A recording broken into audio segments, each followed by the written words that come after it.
Hello mga kumarites, sagot nga tayo sa mga tanong kung kailan nga ba ako nag-umpisang mag-vlog or mag-post ng mga video dito sa Facebook. Nung una kaya gusto ko nga pong maging content creator dahil mahilig din talaga ako mag-post ng mga picture sa Facebook. Noong 2023 ay nag-trending nga po na may kita nga daw po sa Reels kaya naman maraming gumaya. Sa nga rin po ako doon sa na-inspired para naman nga po meron nga kaming extra income dito sa bahay. Nag-uumpisa pa lang ako mag-post ng mga content nasa 200 to 100 lang talaga yung views ko. Bago nga umabot ng 500 views ay umaabot pa ng ilang araw. Tapos yung followers ko nga po nun kumarites ay yung mga friends ko pa lang sa Facebook. Sa loob nga po ng 3 months ay tuloy-tuloy talaga ako nag-post nun ng mga kung ano-ano lang dito sa Facebook. Yung una ko pa nga ginagawa noon ay yung dub mash pati yung mga sayaw-sayaw pero hindi naman syempre maganda. Hanggang sa may mga napanood nga po ako ng mga nanay na nag-umpisa nga po gumawa ng content habang nasa bahay. Video nga nila kung ano yung ginagawa nila tapos yun nga po yung ginagawa nilang content. Dahil nagtitindahan na nga kami noon ni Jowa kaya yun na nga po yung ginawa kong content at syempre hindi naman kaagad maraming views. Nakaka 500 views nga po ako ay tuwang-tuwa na talaga ako noon. Araw-araw ng paggawa ko ng content ay minsan umaabot ng 1,000.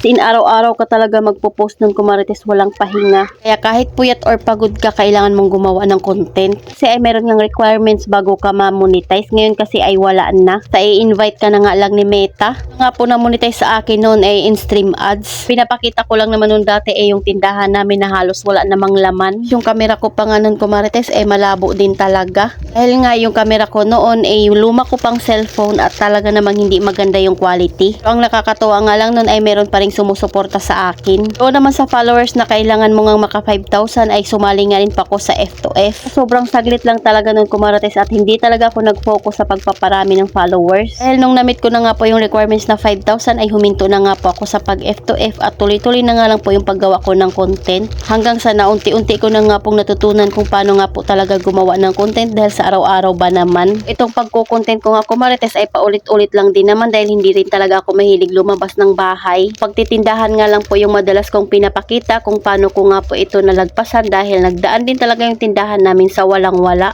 Yung halos lahat talaga ng puhunan ay kailangan pa naming umutang. Nagkakalaman lang siya tuwing katapusan dahil nakaka-renew ng utang. After 2 weeks dahil araw-araw nagbabayad nawawalan din talaga ng paninda. Hanggang sa nakasahod na nga tayo kay Facebook at yung sahod ko nga po ay nasa 1,000 mahigit lang iyon. Pero sobrang saya ko na nga nun kumarites at sobrang kaba dahil syempre pag nanay lang tayo wala naman tayong sinasahod sa bahay lang. Yung tipong nanginginig pa nga ako nun sa sobrang saya. Mas lalo ko nga po pa talagang pinag-igihan. Tapos yung pinakasahod ko naman sa Facebook kumarites binibili ko nga po ng gamit dito sa bahay para may pang content din kami. Ginagamit namin sa pagpapaayos nga po dito sa bahay kagaya nga po ng pagtatel sa CR, sa kusina, pati na nga rin po pagbili ng mga gamit. Yung pinakaunang sahod ko ay binili ko nga po nung cabinet doon sa kusina namin. Basta lahat ng makikita mo dito sa kusina namin ay galing talaga yun kay Facebook. Non-stick pan ko na lutuan ay galing din yun kay Facebook. Pati na nga rin po yung aking lagayan ng bigas, rice cooker. Ay lumalaki unti-unti yung sahod natin kay Facebook kaya naman nakakabayad na nga rin tayo ng utang. Yung dating linoleum nga kumarites napalitan na rin ng tiles. Sana naming project ay yung hagdanan kaya lang naisipan nga namin na umuwi ng probinsya kaya hindi na nga muna kami gumastos. Ang tagal na nga namin ni Jowa, wala na po talaga siyang ginawa kung hindi magtrabaho.